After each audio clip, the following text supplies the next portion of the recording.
Are your headphones too loud? You want me to lower them? No, I actually think they might be a little low. Too low? Just a little bit up. Try. Yeah, I think better. Yeah. Is that better? Okay. Yeah. Cool. Thank you for being here. Thank you for inviting me. So go ahead and introduce yourself, and then introduce your business. All right. So my name is Atziri Pena, but I go by Jacks online, and I am the co-owner of Barrio Drive, which is an undocumented Latinx-owned brand that really just focuses on social justice issues, but also through social justice issues, we also make products that also celebrate our culture. Cool. And then you also own the business with your sister, right? Yes. Okay. And when did you guys get started on this business? Ooh. So officially, the business started in 2017. We used to be called Adelita's Apparel, and then this year we changed the name to Barrio Drive. But way before we started the brand, we decided that we wanted to create something to be able to afford like books. My sister was in college, so she really needed money for books. Mm-hmm. And I just wanted like shoes and stuff like that. So we told my dad that we wanted to start our own business, and he gave us $50 each. And with those $50, we created our separate businesses. She did a vintage brand, and I used to sell what are they called? Oh, band shirts. So I used to sell Nirvana shirts and stuff like that. But we both got big on our own separate shops, but it was kind of like, it felt kind of fake because I was selling shirts to like let me just have you talk sorry. I was selling shirts to like famous people, but they weren't my shirts. So I was like, hey, let's create a brand together that we could like not only do something with it that really meant something and belonged to us, but also just something that we were really proud of. So then we began to create what used to be Adelita's Apparel and what now became Barrio Drive. Okay. And so this was all in 2017, 2018, I'm assuming? Yeah, like 2017 and 2018. Okay, cool. And then, so you guys decided to work together. And did you guys have, like, did you guys start off on the same page of everything? Or, like, have you guys had any clash or, like, challenges to, like, with each other? I think the first clash was the name. It's really hard to come up with a name. I agree. My sister was like, Adelita's Apparel.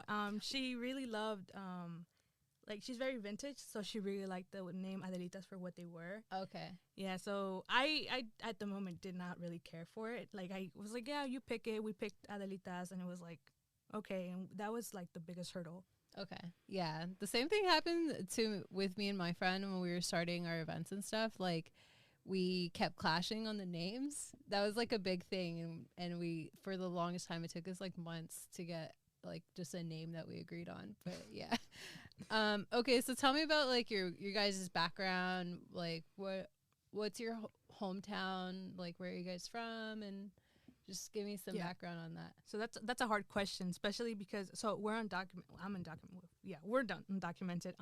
So we were born in Tepatitlan, Jalisco, and we came here. I was 5. My sister was 9, and we came here and lived in, man, I don't know where we used to live, but more closer to downtown LA. What age did you guys come here? So I was 5. My sister was 9. Okay. Yeah.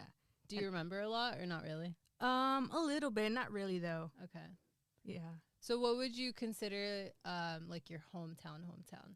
See, that's also hard. We moved so much. Okay. So we've been between Inglewood, South Central. We live in Compton now. So I just kind of like just say the hood, like whichever one it is, because we've been through all of them. Yeah. So I don't really know which one to rep. I just rep all of them. Okay. And then both of your parents are from Jalisco? Yes. Okay. Cool. And did you ever, when you first came, did you have trouble speaking English? Like, did you have trouble learning the language or anything? Yeah. So I knew Spanish. To me, it was very hard specifically because during like first grade, I had a really abusive teacher. She was like really xenophobic. Mm-hmm. So I learned it quickly, but it was more like the bullying unfortunately really worked. Yeah, I was bullied by my teacher. Like, she would put me up in front of the class to like read or speak English, and then like tell the students to make fun of me. Oh my god. So it was like really rough. So I learned it pretty fast because of it. That's so traumatizing. Yeah, which is why so like in podcasts and stuff, like because of the trauma response, like I forget how to breathe when I'm talking or stuff like that, or not just interviews. Like sometimes I get to go to be a panelist, and panelists are even harder because like they won't give you the questions beforehand. Yeah. And you like right now it's just you're just like us, on the spot. right? Yeah. And then panels are like a bunch of students, and it's Yeah. scarier for me. But yeah. Okay. Yeah, that's the reason why I create all these questions for people that are gonna do an episode, and it's because I have social anxiety, and I have just anxiety in general, just speaking to people. So I'm also very shy, and so I'm just like, if I was being interviewed, I would prefer somebody to prep me and have questions. At least I know where the conversation is going, and then it'll make me a little less nervous. Yeah, it helped a lot. Okay, actually. Cool. Okay, so what schools did you go to? So I went to Like, what's the name of this school that embarrassed you? And 28th Street School. I hate that school, and I went there. Like I went there. I started when I first came in. We ended up in Inglewood. So I went to Sentinel Elementary School, and from there I went to 28th Street School. Okay. And then from there I went back to Sentinella. No. See, I went to so many. I forget. I did not go back to Sentinella. We went back to Inglewood, but Yeah. I went to a Catholic school named not St. John. It doesn't even exist, so I don't remember the name of it either. But I went there for like a year or two. They closed down, and then I went to another one down here called Holy Name School, which is also a Catholic school. And then I went for that one a couple of years, and then I went to Animal Inglewood High School, and then back to Inglewood. Okay. And Damn, then you went to a lot of schools. yeah, the cool thing was like from the Animal one, I went there, and then I met back up with the friends from Sentinella. Okay. So I was like, It was harder when I moved between the Catholic schools, because Catholic schools go from kindergarten up to like eighth grade. Yeah. So when I was going there, I quite literally did not fit in like whatsoever, because they all knew each other since they were like babies. That happened to me too. I went to Catholic school for 3 years, from 6th to 8th, and because my public school didn't continue at 8th, and so my parents put me in private school, and everybody knew each other, and I always felt like I was just like out of the loop in some ways, because even though I made friends, like I still didn't feel like we were as close as everyone else, because everybody else grew up with each other. So, yeah, like they're literally childhood friends. So that was also very hard for me, especially being like a really shy kid. So that was me. I'm pretty shy too. I'm like really shy. Yeah. So for me, even to do a podcast is like it makes me proud of my little self. You're doing it. Okay. So what did you see yourself doing when you were younger? I wanted to be a veterinarian. Okay. I love my dog, and I was like, I'm gonna be a vet. But I think if it always changed. So it was a vet, and then I wanted to be a lawyer, and I stuck with that until I finished college, and then I was like, I don't want to work. But I already had the brand for a long, like we started the brand. I had the brand from like freshman year, or like the end of freshman year, but I graduated 2020, so that was pandemic, and then I was just like, I'm not trying to go get a job and get COVID. Yeah. So thankfully, I ended up having the brand to work with. So the brand, we had it since 2017, but we didn't have the time to put into it till like 2020 when I couldn't do anything, and I was like literally at home, like forced to do it. Yeah, and I loved it, and I used to do it in school, but not as much because I was going to school from like 6 a.m. to 10 p.m. Yeah. So it was when it was time to when I graduated, I was like, oh, okay, I could put my full time into this and be like, you know what, law school is not even that important. Like, I don't really want to do it. Does any part of you still consider like maybe in the future you'll do law?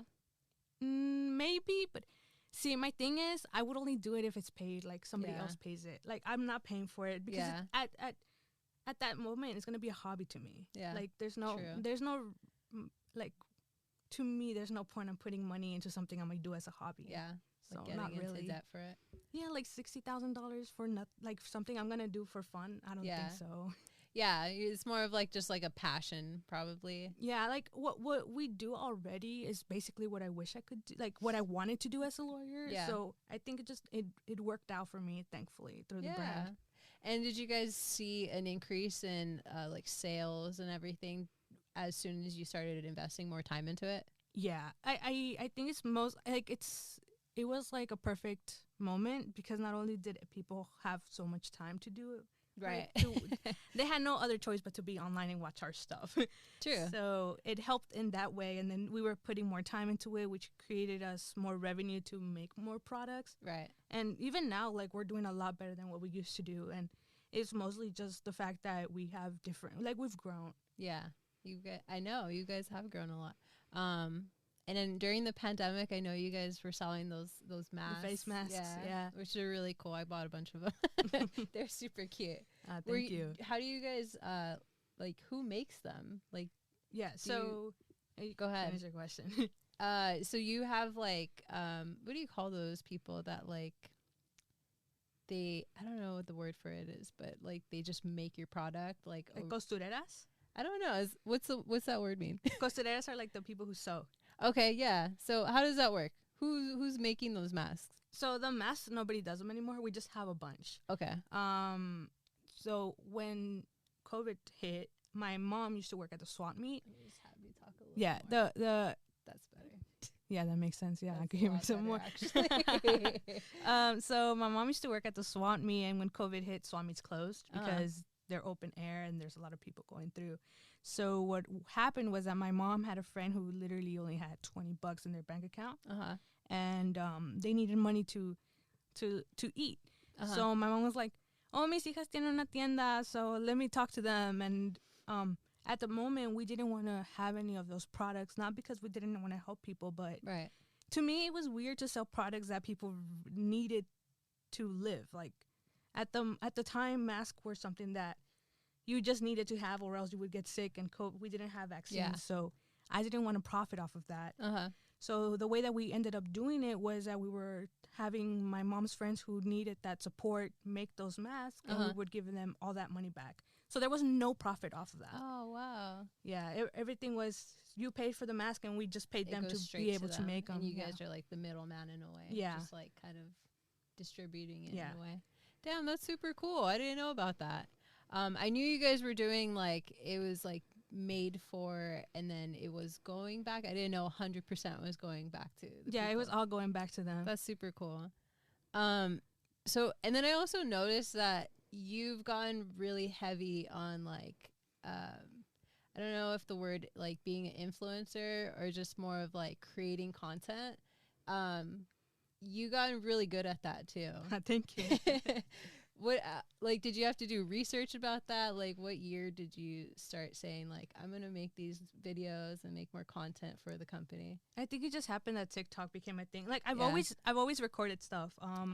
Like, all my friends knew that I always recorded them. Like, I grew up with that. My dad used to always have he has his dad camera.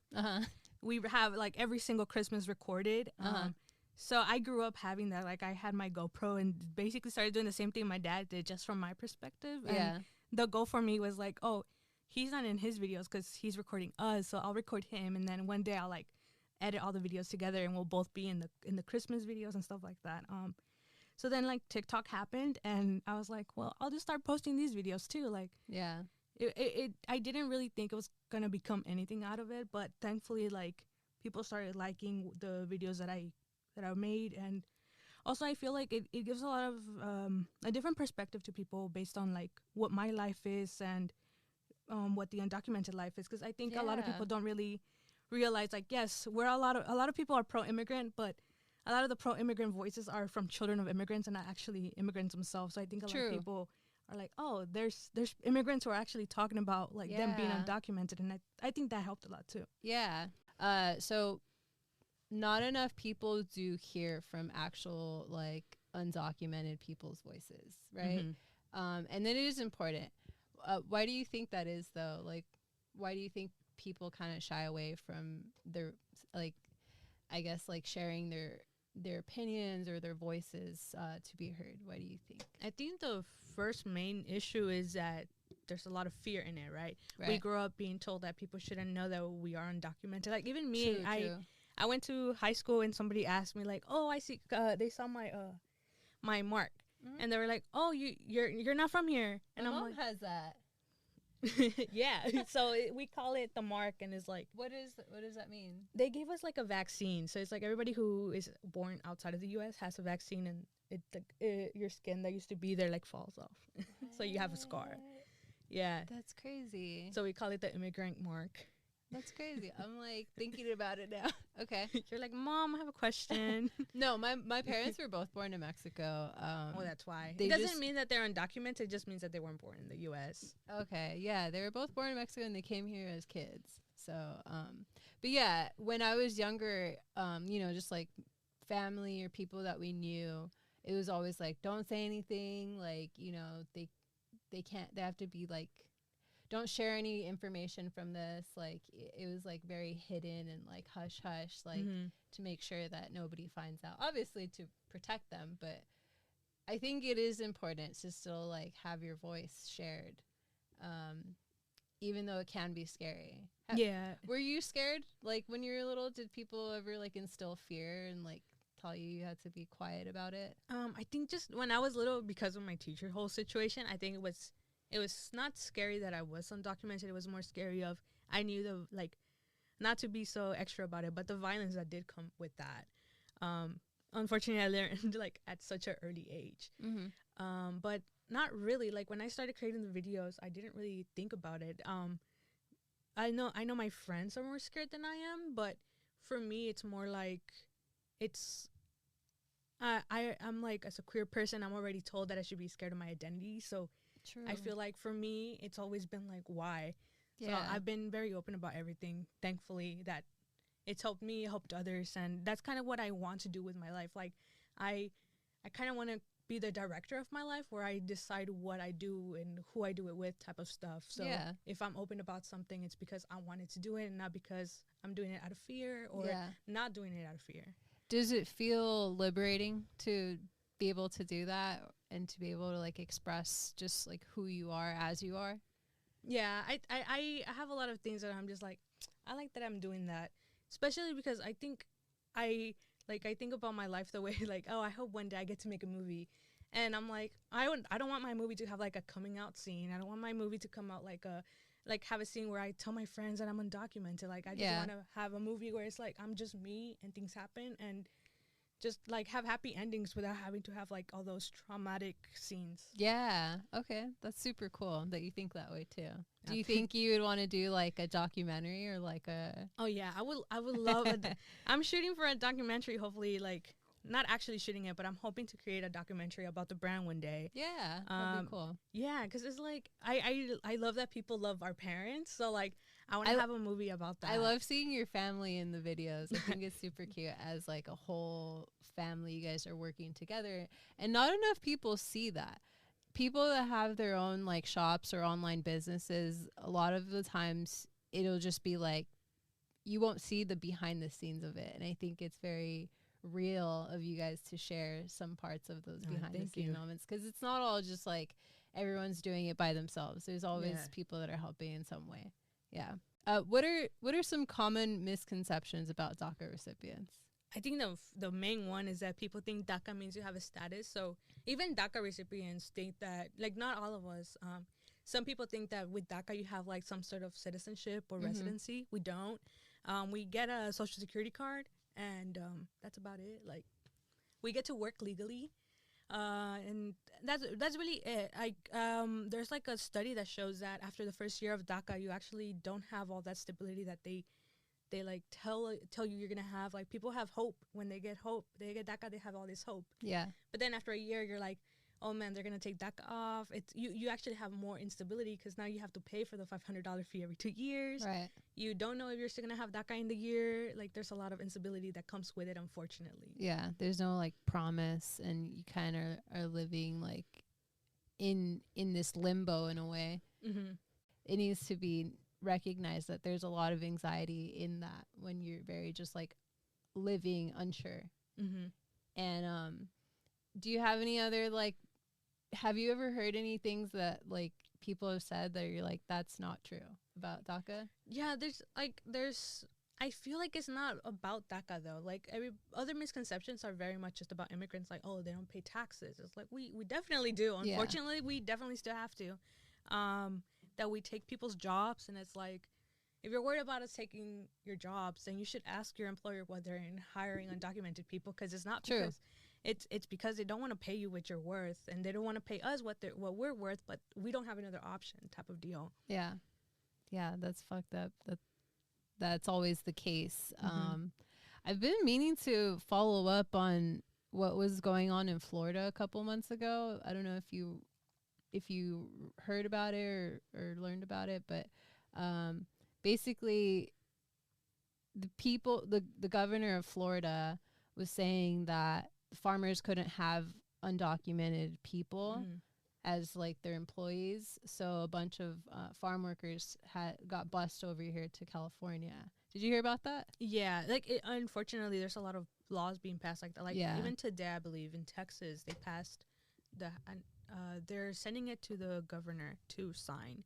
I believe it's called like SB4 or HB4. I'm not sure on that, but basically, like you can't even drive somebody who's undocumented in your car. You'll get like a 10-year sentence. Yeah, and it's so sad, and it not only sad, like it's actually very dehumanizing to have that, because almost everybody knows somebody who's undocumented. Like if your mom is undocumented, you can't even have her in your car, or you'll get go in prison. And I wish it wasn't like that. There's a lot of things that I wish we could fix. Like even there's just a lot of things that I wish we could fix, and it's dehumanizing for everybody, especially when I don't like the way that people think that the one way to be pro-immigrant and the sayings that you should say when you want to like support immigrants is saying like, yeah, but immigrants are the ones who put the food on their table. Immigrants are the ones who do this. Like, yes, we do that, and I'm glad that people recognize that. But it's also like we are not just worth on labor. Yeah, and a lot of the times, it is like I see how that can be almost like a backhanded compliment in a way, right? Like, yes, you recognize us, but you're only recognizing us for doing the labor that helps you. And I could see how that's like really annoying to hear. Do you ever get tired of talking about, just out of curiosity, do you ever get tired of talking about DACA or like undocumented legislative work? I don't know what that word is. I think it gets exhausting because you're like over and over again. But I think it's a privilege where we have the platform that we have because of who we are and what our status is. So I think it overweighs the annoyance that I might have sometimes. But it's just like the DACA. It's like whenever they're trying to take it off, and you're like, sometimes I'm like, at this point, just do it. Like, I just do something, because it's really annoying to not like you're one day you have DACA, the other day they're like, we're gonna take it off, and then the court's like, you can't, and then they're like, but you could do it this way, and then you're like in a whole limbo, in a loop, and over and over again. Yeah, and it's like you don't want to hear somebody like hurt you and then say sorry and then hurt you again. Yeah, and just you're stuck in that cycle, right? It's just annoying. Yeah, I see. Almost like a toxic relationship in a way. Yeah, it's just like, just break up with me already. Exactly, that's how I am. Just do it. Just do something with it, and just not have me here. Yeah, damn. Would you want to go to Mexico? Like, oh yeah, I would love to. Yeah, it's just I can because of DACA, but like I said, I like to direct my life.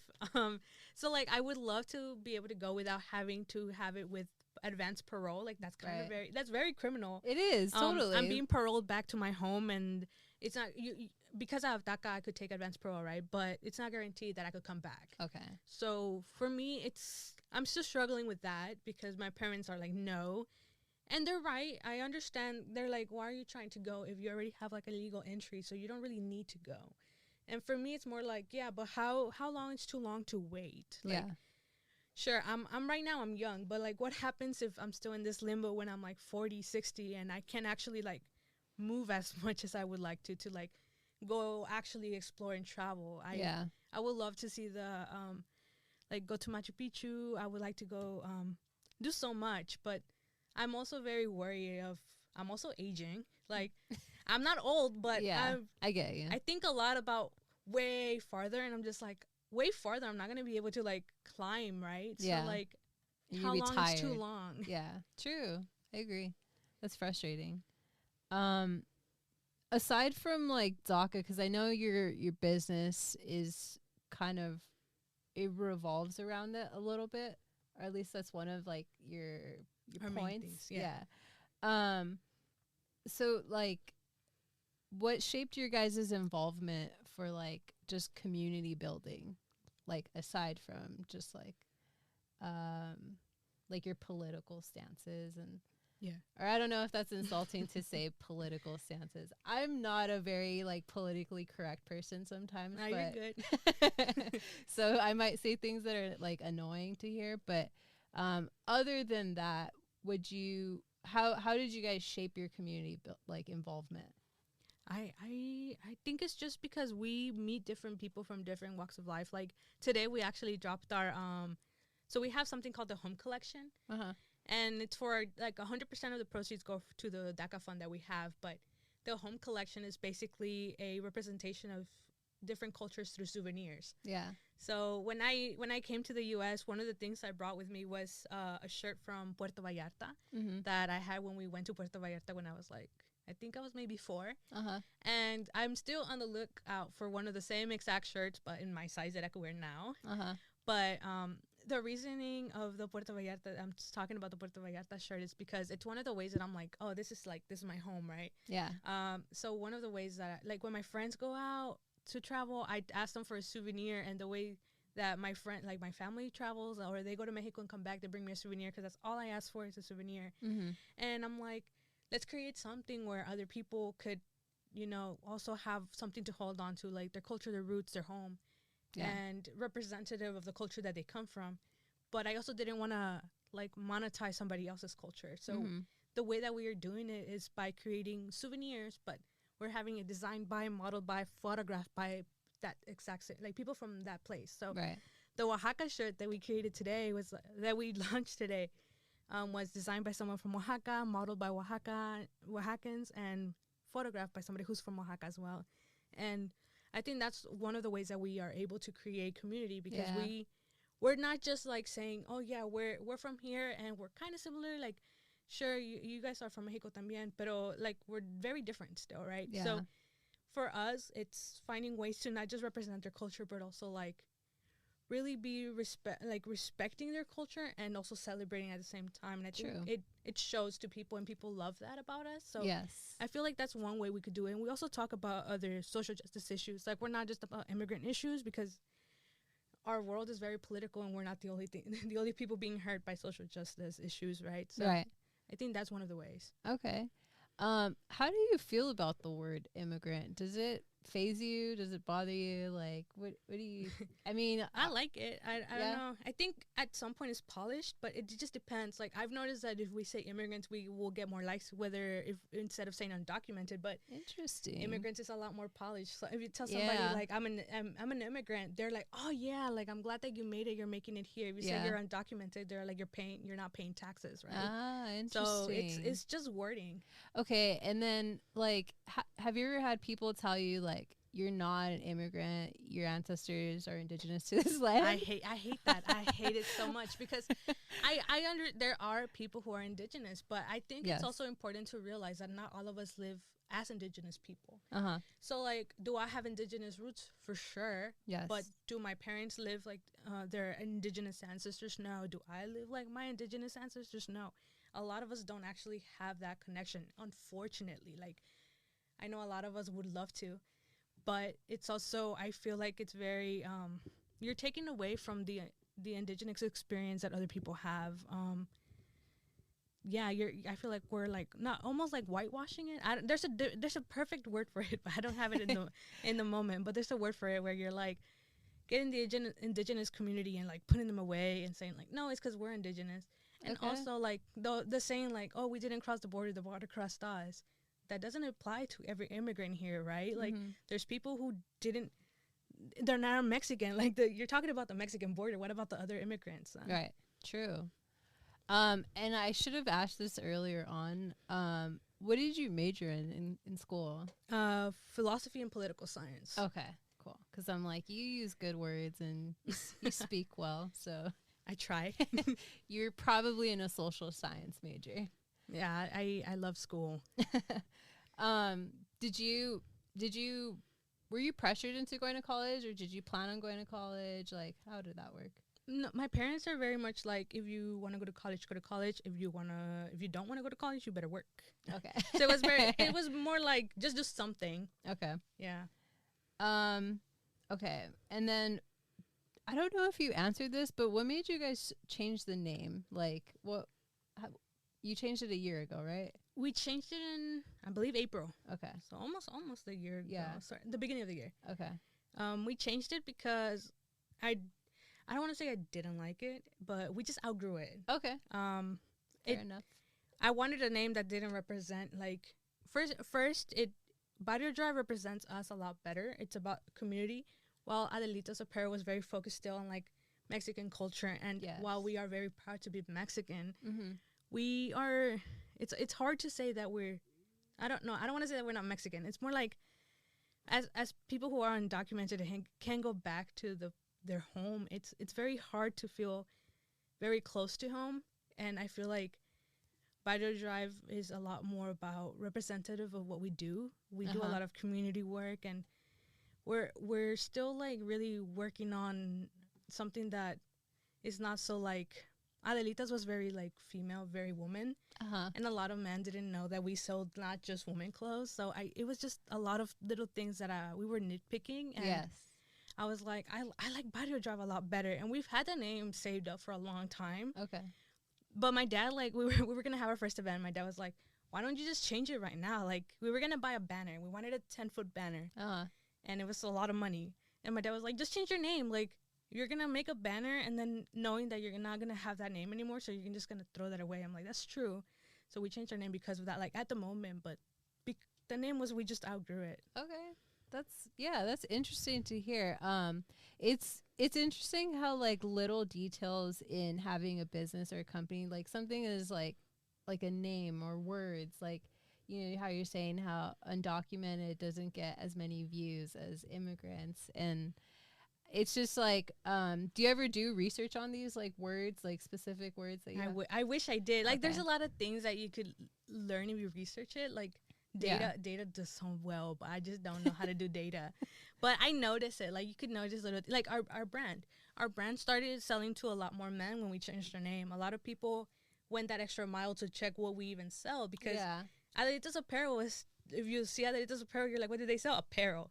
So a lot of people didn't know we had stickers, we had dog toys, we had dresses, like a lot of other things that we sell, right? Yeah. Barrio Drive, it just sounds like cool to people, so they go that extra step to actually go ahead and look at what we sell, and then they find all these other stuff. Well, Adelita's kind of sounds like I think it just sounds like a traditional Mexican store that sells, like, dresses, right? So Right.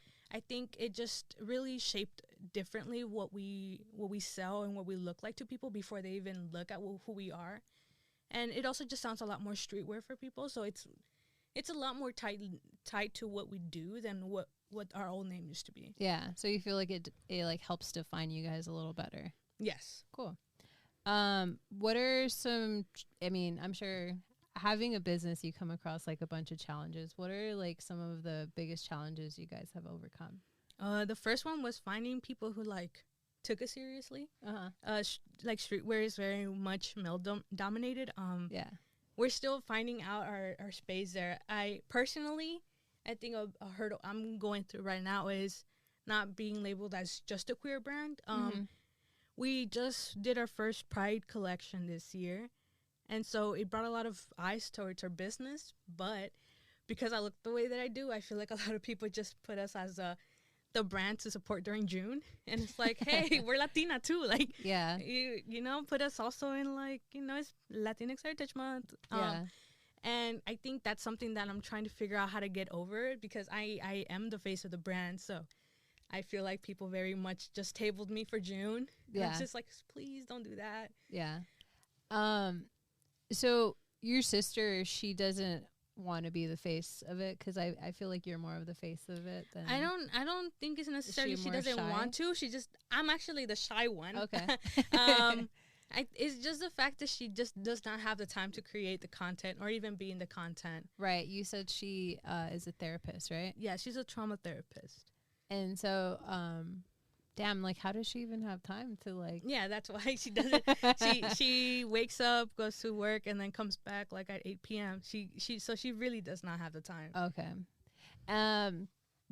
I've seen videos about your backpacks. Can you share a little bit about your backpack? Oh, so I love backpacks. So this is not the one made by us because mine's in the washer. Okay. Yes, and I was like, I want to take mine. So our backpacks, I love backpacks. Everybody who knows me knows that I take. Like I used to go to college, and you know how every day you go to a different class. So every different like Monday, Wednesday, Friday classes had different backpacks for my Tuesday, Wednesday classes, and it's just because I absolutely love backpacks. I have a whole box in my room just specifically like a toy box that is meant for kids. Is there like a meaning, or like you just love backpacks? I don't like purses. Okay. But also women jeans for some reason just don't have pockets, and I need a backpack that's annoying for space. Yeah. Yeah, because I do not use purses, so next big thing is backpacks. I know, I don't really like purses either, but I just carry like my phone and then like my ID. But where do you carry your phone? Like with your hand? Yeah. But what do you see? I can't do that. I need both my hands. Or I just tell my boyfriend to carry my ID or like my credit card, and then I'm just walking around without. I need to get a boyfriend. But yeah, I hate that there's no pockets in any of our clothes and like. Yeah, and the pockets that we have are like the back pockets, but like I don't like using those because I feel like someone will steal my phone or something, or like I'll sit on it and need it, and then it'll be like a whole issue. I don't know if you've already thought about this, but maybe you should like make more clothes with pockets. Yeah, so we're we're looking for manufacturers here in LA because so my sister, she really wants to do a cardigans. Okay. And so the shirts right now we're still working towards growing, right? So something that we really want to do is like do our custom shirts so that we could do bigger sizes. But also we want to do like sweaters, but like actually construct them ourselves. So hopefully in the future, hopefully we're getting there. We're actually getting there this time around, to have enough like revenue, like ongoing revenue that we're able to actually put money into creating our own clothes that we could put bigger pockets in. Nice. Yeah, because I think that's important, and you could even sell based on that. Just like tired of not having pockets. Yeah, like you see the skirt, it has pockets. Yeah, I hate the skirt doesn't even have pockets. Okay, so what are some things you guys have learned along the way? Ooh, I mean, it's probably a lot, right? Yeah, a lot of it's probably trial and error. Yeah, I think I'm learning a lot just marketing wise to reread all my stuff before I post them. No, but on a serious note, I'm learning to be a little bit more out there. I think when we started, like I said, I'm very shy, so I try not to go out. Not because I don't want to, but I get really scared. I have a lot of anxiety. Yeah. So it's hard. I just got my driver license, so hopefully we're doing a lot more of that. And just photo shoots. We're learning to do photo shoots. We used to not be able to. We didn't have money to like be able to do photo shoots. Because you have to pay the photographer, you have to pay the models. True. You guys have models and photographers? It's money. Damn. So you like go and look for somebody that's doing photography, and then you just like you hire them? we've like thankfully we had people like we haven't paid people yet like to model at least. We paid photographers, but thankfully we've had people who are like, hey, I would love to model for you, and they're super nice, but we hook them up. Like we're like, every merch you want, like let us know, we'll take it with you. We had our very first photo shoot like around July, and it was like super dope. I love the photo shoot. We had a couple named Trino and Adam, and they rocked our Pride collection. We had like a lot of our models are our friends too. So that's also why. Yeah, like I'm just like we didn't have the funds, but as we're growing, we realize that people need to see what a shirt would look like in their body. True. So the thing that makes it expensive is that we want to have like all this merch to be like have a picture for a shirt, but per size, right? Right. Because sure, you'll have a model like a size small model your shirt, but a 2X person like me wouldn't know what the shirt would look like, so I'm not small. So I want something like that that's more representative. So you can see yourself. Yeah, that makes sense. I know. When I was younger, I think it's a little better now. Like with companies are getting better with like hiring like regular sized models. Yeah. Because back then when I'm 30 right now, so in high school I would say like there was a lot of the models I would see that would be online or in pictures, and they were all like anorexic skinny. And I was never like tiny, like I was never like super like size 0 or 1. So I would always think that like, oh, maybe I could pull that off, and then I couldn't. So I think it's important to see like your body before you buy clothes. So that's a good point.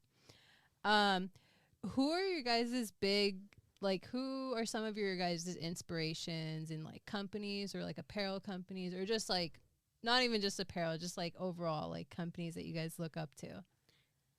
I don't think we have some. No? Like, if I'm being honest, like this isn't even like me not trying to promote anybody. It's just I've never had like a brand that I'm just like, I love that brand and I want to be like that. them. Yeah. Because I feel like I am creating something that is different. It might not be to other people, but to me it feels different. Because the goal is to be like a full unisex brand. I want to have a unisex brand where it's still fitting to all bodies. Not because there's a lot of unisex brands that are not unisex brands, but a lot of brands who are trying to do unisex, but they're just male shirts. Yeah. And I don't want to do that. Like, I want a true unisex brand, and that's why we really want manufacturers. Yeah. And to create our own stuff, because I really want to get there. If we're looking at like marketing, I really like to talk about that. Yeah, I really like to obey, but not because I like Obey's clothes. More like I like the politics behind it, the social justice behind it. So like I even now, like I was telling my parents how I think it's so funny that my friends are just realizing how much I really do love art because of all the art that we've been putting out recently, because of the politics that are happening right now. Right. So I put out a drawing of French fries. I saw that. Yeah, I saw that. Yeah, so that's the type of art I absolutely love. Like, I love all the cartoonish stuff I do too, and I'm very proud of it. But I grew up a lot on like Banksy and stuff like that. So yesterday, a lot of my friends were like, "Oh my God, this one, you killed it with this one," and I was just like, "Yeah, that's what I grew up on. Like, that's what I studied by myself, not in school, but on my own, because that's what I really love." Question: are you the person that's doing the designs? So most of them, yes. Okay. Like there's like this one, I didn't draw it, but I designed it. Okay. So sometimes there's things like I am not an artist, like not full time, like fully an artist. There's things that I have to tell myself, hey, you know what, you can't really do that.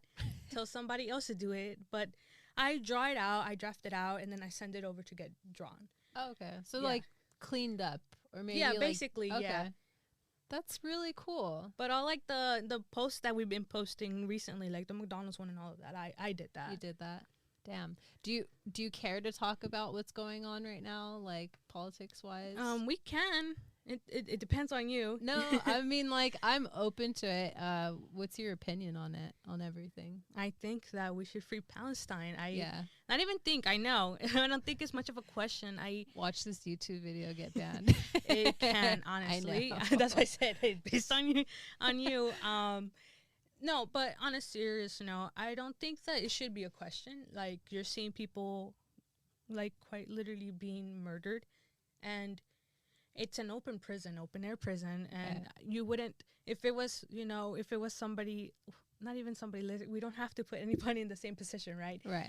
But I don't think, as a human being, I don't think it's a question that there's real life human lives who are being affected. Right. And I don't see how people could think otherwise, that there's a quite literal genocide happening and not do anything about it. And for me, as an artist, I want to create things that allow people to not just fuel what they feel, but also allow people to post things not postings, but go and protest about it. Right. Like, if you look up, there's not a lot of brands who are talking about it. Like, that's something that also hurts me. Like, as an immigrant brand, like I said, there's a lot of brands who love to talk about immigrants, but when our community is attacked, nobody wants to talk about it. Right. And to me, even the Free Palestine art I'm doing, I don't want to create merch out of it, right? Right. I'm not Palestinian. I'm not directly impacted, but that doesn't mean I can't do something on my part to help others do something if they can. Right. But I'm also aware that it is not something for me to profit off of, and we put all the art for free to be used, for personal use only. But we're also asking people like, hey, if you're downloading this for free from us, like, donate whatever you can to the cost, because we don't want to profit off of it, but that doesn't mean that we don't want to find a way to like donate, right? Yeah. And the same thing for like immigrant rights. I think that for brands who are like creating no human beings illegal merch or abolish ICE merch, they should also do something about it, right? Like, our struggles are not just for monetization. They're real things that we're living through. Yes. And especially like people like me, like even something like it's not trivial, something as rough like this that's happening right now with Palestine. Like, is there a possibility this could hurt me down the road? Yeah.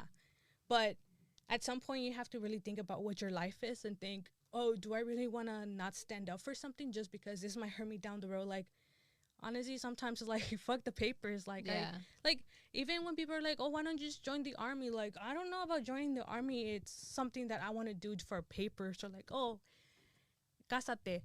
Like, I always think about that too. Like, I don't want to have the worry of, man, I'm going to have to marry somebody to get papers. Like, I need to do this to get papers. I want a life where we could just quite literally just live. Yeah. And that's kind of my feelings about this whole thing too. Like, to me, as somebody who came here as a child who had to go through what I had to go through in first grade, it's very hard to see children who didn't even have a chance to live. Like, a lot of these interviews are children talking about how, like, they can't even dream of a life where they're 40, 20, because their life is just not even their childhood, because they don't even get to have a childhood. Right. It's just live a few years and they don't even know what to do or how it looks like to even plan a future. Right. Just like us, we don't know how to plan a future because we don't know when we're going to get deported. So to me, it's a very black and white deal, right? You're either standing up for humans or you're siding with people who are committing genocide. And it's not that it's not like oh, this person's bad and this person's bad. No, it's a whole community against a oppressive system. Like, a lot of people are mistaking it of being like Jews, right? Right. It's not against Jews. It's about an oppressive system who was hurting a whole community. Right. And it's about the people that are definitely just like feeling that it's okay to do this and to ignore the fact that it is a genocide in a way. Well, it is. But yeah, it's definitely not like I've actually read and I've seen a lot of Jewish people come out and come forward with like posts and stuff about how it's wrong. So it isn't just it's like just Jewish people. It's all the people that are siding with allowing this and okaying this. And I'm sure it's frustrating because, like, for you and, well, just because it's frustrating for me, because it's like, here we are in the U.S. and we're so privileged and we also can't do anything because our government doesn't care either. And it's just like frustrating on my end because, yeah, I see that I learned a lot about Palestine because of this, and unfortunately, but I've learned that the population is about 50% just children, like kids, and that's fucked up that we're just allowing this to happen. And it's just like, it makes this like feeling in my stomach just be like, I don't even know what to do anymore. Like, I'm like so frustrated with our politics, with our government. Like, they don't fucking care. Yeah, you know? and it's also like people are like, I think what frustrates me as well is that people are like, well, you can't be mad at Biden because if you don't vote for Biden, then Trump's gonna win. And it's like, has he shown you otherwise though? Yeah. Like, sure, he, in your eyes, he might be the lesser evil, but has he done something to show that he is the lesser evil? Because they are equally the same. Yeah, like a lot of politics are. Yeah, and the same thing with immigrants, like immigrant rights, the same thing. They all say, "Oh, we're gonna give citizenship to DACA. We're gonna do this." They always do that. We're still when here they're running. Yeah, we're still here, and they have done nothing yet. Yeah, damn.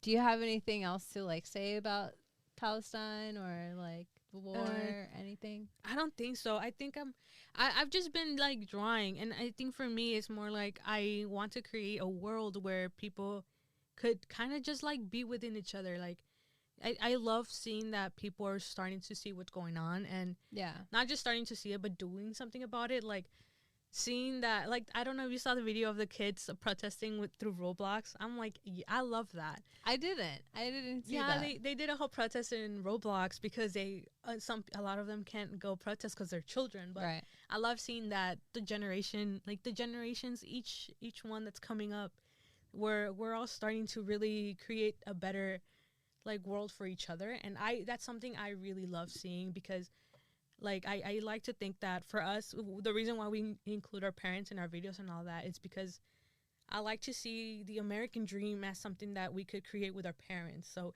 a lot of people say that we are our parents' wildest dreams, and it makes me sad because I'm like, our parents aren't even, well, at least my parents aren't even that old. And even if they were, like, I think they deserve to have their dreams come true as well, right? Yeah. So the way that I like to see it is like where I'm creating the American dream with my parents. Like, I don't want to be the highlight of I don't want the highlight to be on us and our parents be proud of us because the highlight is on us. I want the highlight to be on both of us, right? Mm-hmm. And that's what we're trying to do. We're trying to put our parents in the pedestal along with us, because there is a possibility where in this world we all get to not just exist and succeed, but celebrate each other and uplift each other. Yeah, that's so important. I know we don't really know each other, but I feel like proud of you for being exactly who you are and exactly who you want to be. And I'm sure that feels really good inside. When you are who you truly are on the outside from in the inside, like you feel almost like, you know, there's just like no stopping you in a way. Yeah, and I try. And you're also potentially a role model for younger people, younger kids, for older people too. Yeah, I love my old community. Like we grew up with our grandma. Like we really don't go out of our house. So we grew up with our tias, our grandma, our parents. We're always with our quote unquote viejitos. And I think for me, what really matters to me is also putting that voice for the older generation out there, because it's so forgotten. Like even I think in all circles we think like, oh, because you're already old, like your time has passed. And it's like I hate that, because I think that we underestimate all the dreams that the older generation has, because a lot of them had to give it up. Right. But that doesn't mean that it's too late to like, hey, you know what, let's revisit that. Let's see what we can do to like also uplift you. And that's something I really try to work hard on, because I like I said, I love my viejitos.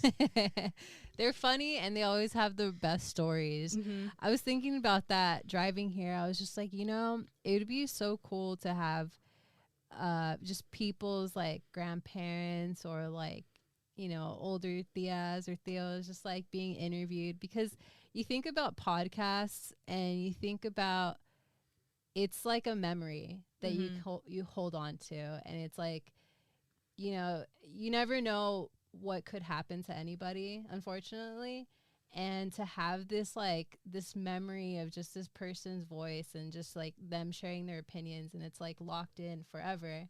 You get to hear that voice forever, and it's just, there's something so powerful about that. I think you should definitely do it. Like so like I said, I record everything. So my grandma passed away in like 2020, and because of all the stuff we used to do with her, like we played so much with her. We have her like dancing to Bad Bunny, saying like hi to her YouTube fans, all of that.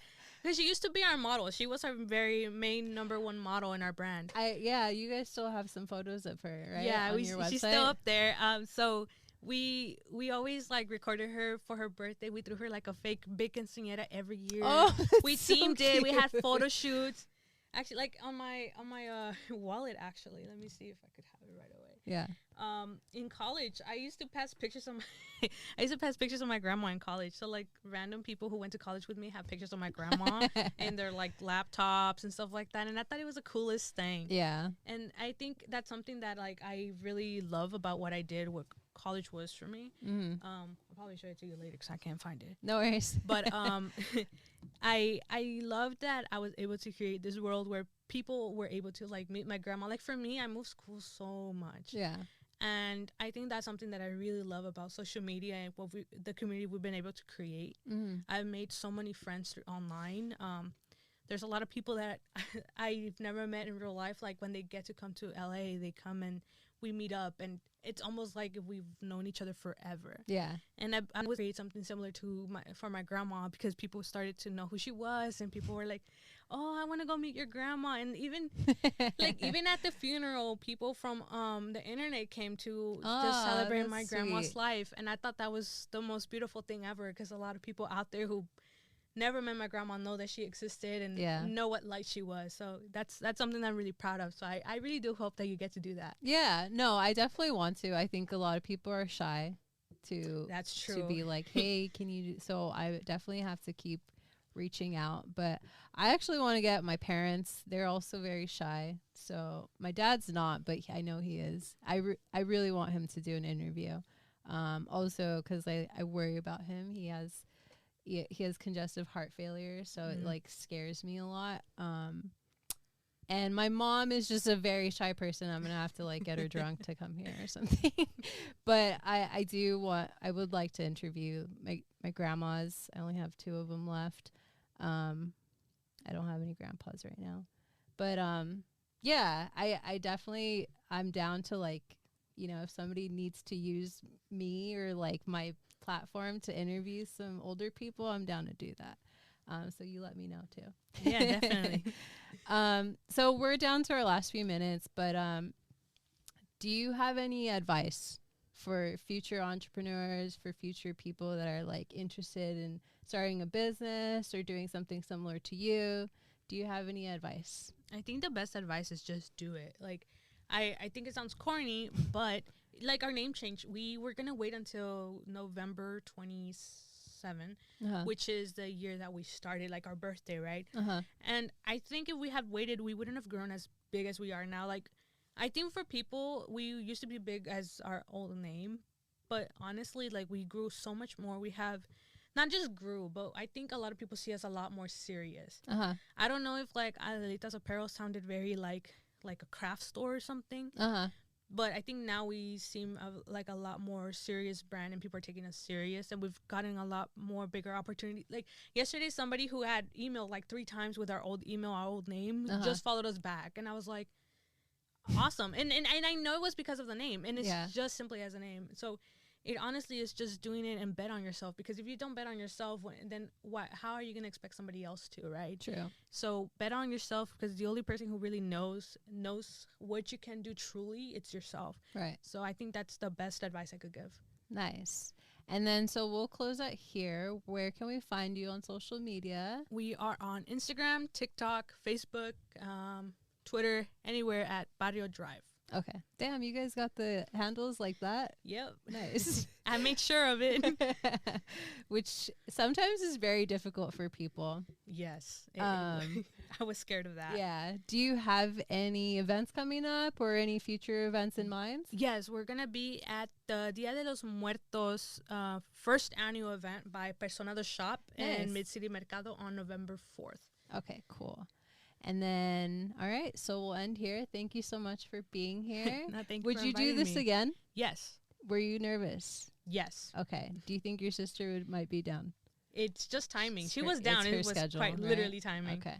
Cool. All right. We'll end here. Thank you. You're like, don't lie to me. I know.